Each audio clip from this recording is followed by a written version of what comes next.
Hi అండి అందరికి welcome back to our channel. ఈరోజైతే పప్పులోకైనా అలాగే సాంబార్ రసంలోకైనా సైడ్ డిష్గా అరటికాయ ఫ్రైని అయితే చాలా సింపుల్గా అలాగే చాలా టేస్టీగా మేమైతే ఎలా ప్రిపేర్ చేసుకుంటూ ఉంటాం అనేది అయితే మీతో షేర్ చేస్తానండి.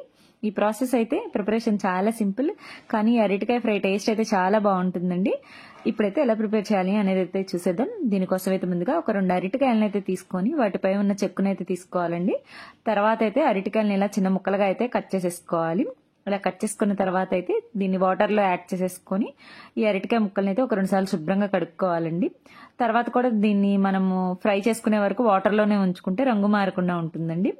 ఇప్పుడైతే ఈ ఫ్రైని ప్రిపేర్ చేయడానికైతే స్టవ్ ఆన్ చేసేసుకొని ఒక బాండిని పెట్టి అందులో ఒక 3 స్పూన్ల వరకు ఆయిల్ని యాడ్ చేసుకోవాలండి. ఆయిల్ వేడయ్యాక పోపు దినుసులు, పచ్చిశనగపప్పు, జీలకర్ర ఇవన్నీ యాడ్ చేసేసుకోవాలండి. అలాగే కొంచెం కరివేపాకును కూడా యాడ్ చేసి ఈ పోపునైతే మంచిగా వేగనివ్వాలండి. పోపు అయితే వేగిపోయిన తర్వాత అయితే అరటికాయ ముక్కల్ని అయితే ఇందులో యాడ్ చేసేసుకోవాలి. అన్ని అరటికాయ ముక్కల్ని అయితే యాడ్ చేసేసి ఒకసారి ఇందులో అయితే బాగా కలిపేసుకోవాలండి. నెక్స్ట్ అయితే మనమైతే పసుపునైతే యాడ్ చేయాలండి. ఈ అరటికాయ ముక్కల్లో మేమైతే ఆర్గానిక్ పసుపునైతే యూస్ చేస్తున్నామండి. ఈ ఆర్గానిక్ పసుపు వల్ల అయితే చాలా హెల్త్ బెనిఫిట్స్ ఉన్నాయి, అందుకనే దీన్ని యూస్ చేస్తున్నామండి. కొంచెం పసుపును కూడా ఈ అరటికాయ ముక్కల మీద అయితే యాడ్ చేసేసుకోవాలండి. అలాగే కొంచెం ఉప్పును కూడా యాడ్ చేసేసుకొని అంతా అయితే ఈ ముక్కల్ని అయితే ఒకసారి బాగా కలిపేసుకోవాలండి. ఈ పసుపు ఉప్పు అయితే అరటికాయ ముక్కలకైతే బాగా పట్టేలా అయితే మనం కలిపేసుకోవాలండి. ఉప్పుని యాడ్ చేయడం వల్ల అయితే అరటికాయ ముక్కలు అయితే మనకు త్వరగా మగ్గుతాయండి, అందుకని ముందే యాడ్ చేసేసుకున్నామండి.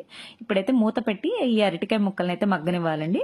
మధ్యలో ఒకసారి మూత తీసుకొని ఈ అరటికాయ ముక్కల్ని అయితే ఒకసారి ఇలా కలిపేసుకొని మళ్ళీ మూత పెట్టి అయితే మగ్గించేసుకోవాలండి. ఇలా అరటికాయ ముక్క అయితే ఉడికే వరకు అయితే మనం ఇలా ఉడికించేసుకోవాలండి. అరటికాయ ముక్కనైతే పట్టుకుంటే ఇలా మెత్తగా ఉడికిపోతుందండి. అప్పటి వరకు ఇలా మగ్గించుకుంటే సరిపోతుంది.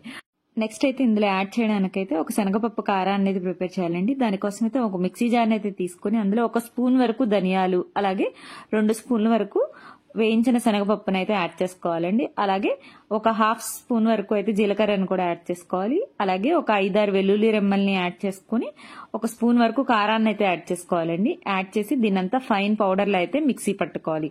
ఇప్పుడైతే అరటికాయ ముక్కలు అయితే ఇలా బాగా ఉడికిన తర్వాత అయితే ఈ శనగపప్పు కారం మొత్తాన్ని అయితే మనం అరటికాయ ముక్కలు అయితే యాడ్ చేసేసుకొని ఒకసారి అంతా బాగా కలిపేసుకోవాలండి.